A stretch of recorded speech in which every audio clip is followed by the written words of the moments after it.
പഹൽഗാമിൽ പാകിസ്ഥാനിലെ തീവ്രവാദികൾ അവർ നടത്തിയ ഒരു ഭീകരാക്രമണത്തെ ഏറ്റുപിടിച്ചുകൊണ്ട് ഇന്ത്യയിലെ എല്ലാ മുസ്ലിമീങ്ങളെയും തീവ്രവാദികളാക്കാനും വർഗീയവാദികളാക്കാനും വെമ്പൽ കൊള്ളുന്ന സകല വർഗീയവാദികളെ ആ ഒരു ഭീകരാക്രമണത്തിൽ കൊല്ലപ്പെട്ടവരിൽ ഒരു മുസൽമാനുമുണ്ട്.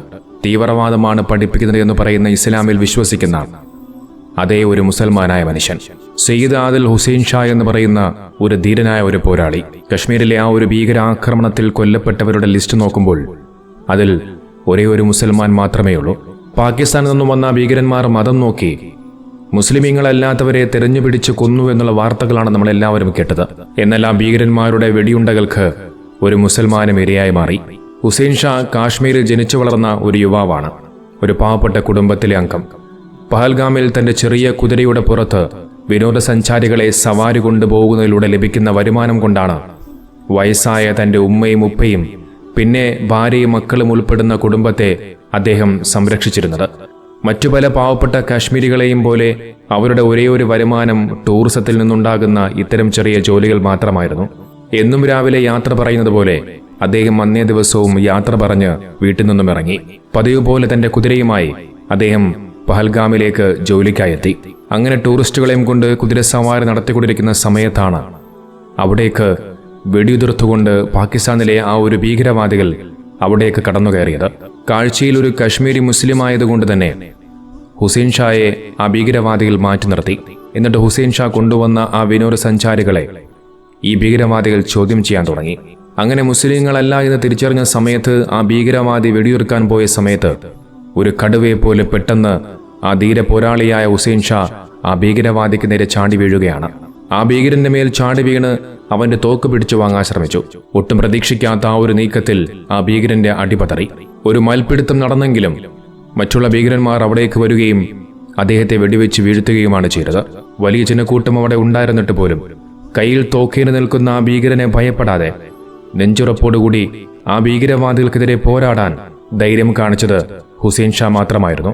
ഒരുപാട് ഭീകരാക്രമണവും വെല്ലുവിളികളും കണ്ടുവളർന്ന കാശ്മീർ യുവത്വത്തിന്റെ രക്തത്തിൽ അലിഞ്ഞു ചേർന്ന ധീരതയും നിർഭയത്വവും സഹജീവികളോടുള്ള സഹജമായ സ്നേഹവുമാകും അതിന്റെ പ്രചോദനം. അതിന്റെ ഫലമായി അവനവന്റെ ജീവൻ നഷ്ടപ്പെട്ടു. ആ പാവപ്പെട്ട കുടുംബത്തിന് അവരുടെ ഒരേ ഒരു ആശ്രയം നഷ്ടമായിരിക്കുകയാണ്. മതം നോക്കി കൊലപാതകം നടത്തി വർഗീയ അജണ്ട നടപ്പാക്കാൻ വന്ന ഭീകരന്മാർക്ക് അത് പൂർണ്ണമായും നടപ്പാക്കാൻ കഴിയാതെ പോയി. രാജ്യത്തിന്റെ ഏതോ പ്രദേശത്തിൽ നിന്ന് വന്ന അപരിചിതർക്ക് വേണ്ടി ആ യുവാവ് രക്തസാക്ഷിത്വം വഹിച്ചപ്പോൾ ഉയർന്നത് ഈ രാജ്യത്തിന്റെ ആത്മാവിൽ അലിഞ്ഞു ചേർന്ന മതേതരത്വത്തിന്റെ പതാകയാണ്. എന്റെ സഹോദരനെ ജീവൻ കൊടുത്തും സംരക്ഷിക്കേണ്ടത് എന്റെ കടമയാണ്, അവൻ ഏതു മതക്കാരനായാലും എന്ന ആശയമാണ് സയ്യിദ് ആദിൽ ഹുസൈൻ ഷായുടെ രക്തസാക്ഷിത്വം ഉയർത്തിപ്പിടിക്കുന്നത്. ഇതുമായി ബന്ധപ്പെട്ടുകൊണ്ട് റിപ്പോർട്ടർ ചാനലിലെ വാർത്താവതാരകൻ ഡോക്ടർ അരുൺകുമാർ അദ്ദേഹം മനോഹരമായ ചില കുറിപ്പുകൾ അദ്ദേഹത്തിന്റെ സമൂഹമാധ്യമങ്ങളിൽ കുറിച്ചു.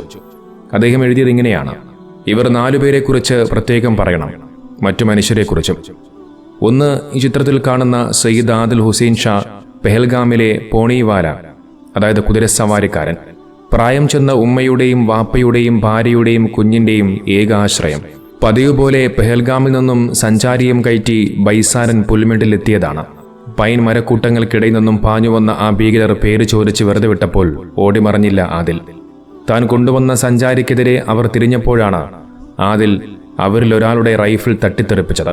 ഏറെ ദുർഘടമായ പെഹൽഗാം ബൈസാരൻ കാട്ടുപാത നടന്നു കയറിയിറങ്ങി ഉറച്ച ആദിൽ അയാളെ നിഷ്പ്രയാസം കീഴടക്കിയെന്ന് തോന്നിയ നിമിഷമാണ് മറ്റൊരു തോക്കിൻ കുഴലിലെ വെടിയുണ്ട ആദിലിന്റെ ഹൃദയം തുളച്ചുപോയത്. ആദിലിന്റെ ആരായിരുന്നു? ആദിൽ ജീവൻ നൽകി രക്ഷിക്കാൻ ശ്രമിച്ച ആ സഞ്ചാരി. നിശ്ചയമായും ആദിൽ അയാളുടെ പേരോ മതമോ തിരക്കിയിട്ടുണ്ടാവില്ലെന്നുറപ്പാണ്. ഭായ് സാബ് എന്നല്ലാതെ യാത്രയിലുടനീളം വിളിച്ചിട്ടുണ്ടാവില്ല. സയ്യിദ് ആദിൽ ഹുസൈൻ ഷാ ഒരു മുസ്ലിമായിരുന്നു. അയാൾക്കെതിരെ ഉന്നം പിടിച്ചയാൾ ഒരു ഭീകരവാദിയും. 3 പേർ. കൊല്ലപ്പെട്ട ശിവമോഗ സ്വദേശി മഞ്ജുനാഥ റാവുവിന്റെ ഭാര്യ പല്ലവി പറഞ്ഞ 3 പേരാണ്. എന്റെ കൺമുന്നിൽ വെച്ചാണ് തീവ്രവാദികൾ എന്റെ ഭർത്താവിനെ വെടിവെച്ചു കൊന്നത്. ആ സമയത്ത് സൈനികനാരും അവിടെ ഉണ്ടായിരുന്നില്ല. വെടിയുച്ച കേട്ട് 3 കാശ്മീരി പുരുഷന്മാർ ഓടിയെത്തി. ബിസ്മില്ല ബിസ്മില്ല എന്ന് വിളിച്ചുകൊണ്ട് എന്നെയും മകനെയും രക്ഷിച്ചു. അവർ എന്റെ സഹോദരന്മാരെ പോലെയാണ്. ഇനിയുമുണ്ട് കുറെ മനുഷ്യർ. ബാക്കിയായ കുഞ്ഞുങ്ങളെയും വിധവകളെയും സഹോദരങ്ങളെയും സുരക്ഷിതമായി പൊതിഞ്ഞു പിടിച്ചവർ. താഴ്വരയിലെ ഇരുട്ടിൽ മെഴുകുതിരി കത്തിച്ച് സ്നേഹവും ദുഃഖവും പങ്കിടാനെത്തിയവർ.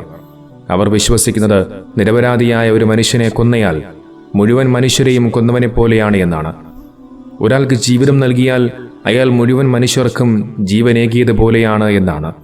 ഇനി നിങ്ങൾ പറയൂ, സയ്യിദ് ആദിൽ ഹുസൈൻ ഷാ ആരായിരുന്നു? ഈ യുദ്ധം ആരൊക്കെ തമ്മിലാണ്? ഇതായിരുന്നു അദ്ദേഹം സമൂഹമാധ്യമങ്ങളിൽ കുറിച്ച പോസ്റ്റ്. നോക്കൂ, പഹൽഗാം ആക്രമണത്തിൽ പ്രതിഷേധിച്ചുകൊണ്ട് പഹൽഗാമിലെ ഓരോ ജനതയും, കാശ്മീരി ജനതയും പ്രതിഷേധങ്ങൾ അവർ അറിയിക്കുകയാണ്.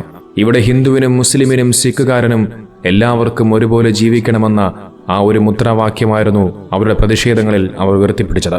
നമ്മുടെ ഇടനെഞ്ചോട് ചേർത്ത് വെക്കേണ്ട വാചകം. മതം തിരഞ്ഞ ആളുകളെ കൊന്ന് എന്ന് വലിയ തോതിൽ പറയുമ്പോഴും മതം തിരയാതെ തോക്കിൽ മുന്നിൽ നിന്ന് നിരപരാധികളുടെ ജീവൻ രക്ഷപ്പെടുത്തി സ്വന്തം ജീവൻ ബലികൊടുത്ത ആദിൽ ഹുസൈന്റെ വികാരം എന്താണ്? നമ്മൾ ഇന്ത്യക്കാർ എന്നതല്ലേ? ഓർക്കുക, ഭീകരതയ്ക്ക് മതമില്ല, അതിന് മതപ്പാടേ ഉള്ളൂ. മുംബൈ താജ് ഹോട്ടലിലും മലേഗാവിലും അജ്മീറിലുമൊക്കെ ഈ മതപ്പാടാണ് കാണാൻ സാധിച്ചത്.